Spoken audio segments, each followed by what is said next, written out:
নারী এমপিরা কে কত স্বর্ণ ও সম্পদ নিয়ে সংসদে যাচ্ছেন এই প্রশ্নকে ঘিরেই এখন রাজনৈতিক অঙ্গনে নতুন এক কৌতূহল ও আলোচনা তৈরি হয়েছে।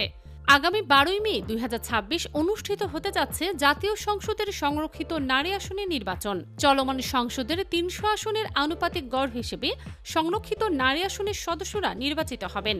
নির্বাচন হবে বর্তমান সাংসদের গোপন ব্যালটের মাধ্যমে।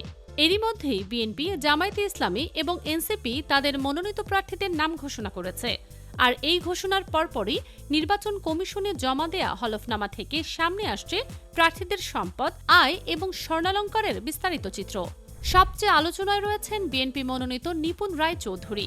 তার হলফনামা অনুযায়ী তার নিজের নামে রয়েছে 502 ভরি স্বর্ণ ও মূল্যবান ধাতুর গয়না, আর তার স্বামী অমিতাভ রায়ের নামে রয়েছে আরও 100 ভরি। তবে এই বিপুল পরিমাণ স্বর্ণের আর্থিক মূল্য তিনি উল্লেখ করেননি। এগুলো উপহার হিসেবে প্রাপ্য বলে জানিয়েছেন। পেশায় আইনজীবী নিপুণ রায়ের বার্ষিক আয় প্রায় 26 লাখ টাকা।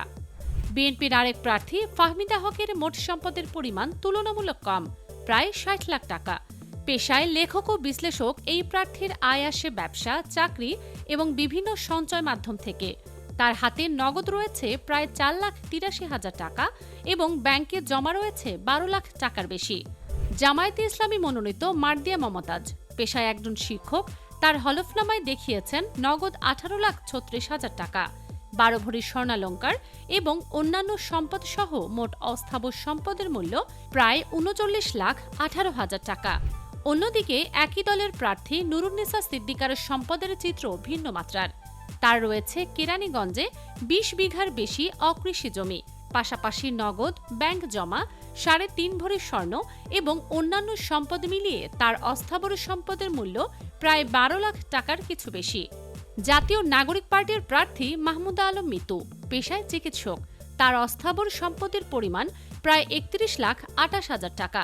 এর মধ্যে বড় অংশই নগদ অর্থ, 28,40,000 টাকা।